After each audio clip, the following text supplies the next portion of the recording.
When people are very old and deteriorated and no one enters their world and they're just sitting there, they will withdraw inward more and more, and their desperate need for connection is all now inside.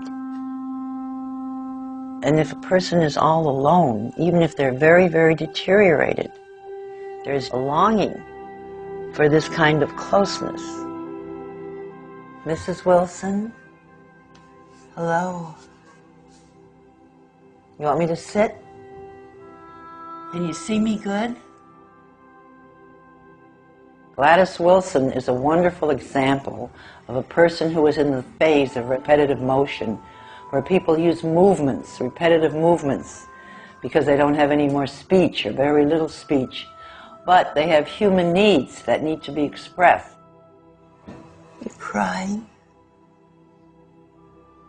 You're crying. You have a tear right here in your face. You have a little pain. You don't want me to touch you. You're very sad. Can you see me?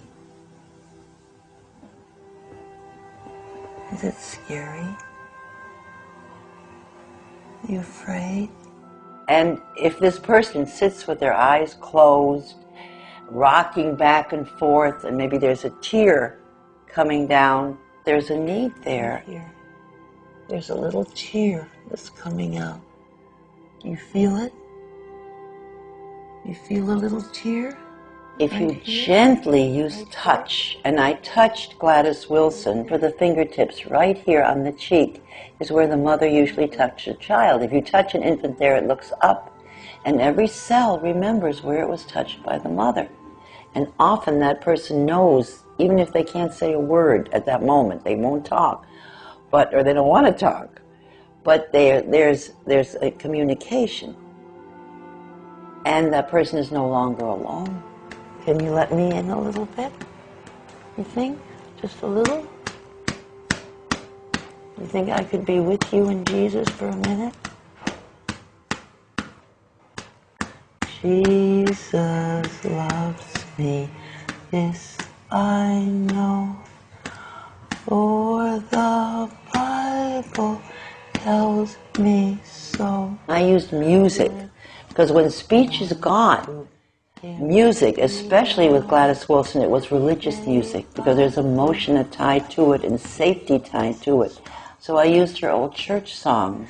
Jesus loves me, yes, Jesus loves me, yes, Jesus loves me, the Bible tells me so.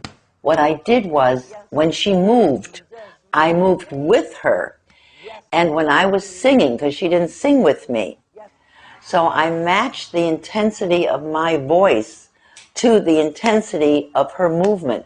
And pretty soon, for a split second, we became one person. Jesus loves me. Yes, Jesus loves me. The Bible tells me so. So at one point, when she got very quiet and very peaceful, and my voice became very quiet as hers and very peaceful, and my breathing slowed to her breathing, she pulled me to her, and I moved with her. And for her, at that moment, I believe I was a symbol of her mom. Can you open your eyes now? Do you see me? Feel safe and warm? Yes? Can you sing with me? He's got the whole world in his hands. He's got the whole world in his hands. He's got the whole world in his hands. He's got the whole world in his hands. He's got the mothers and the fathers.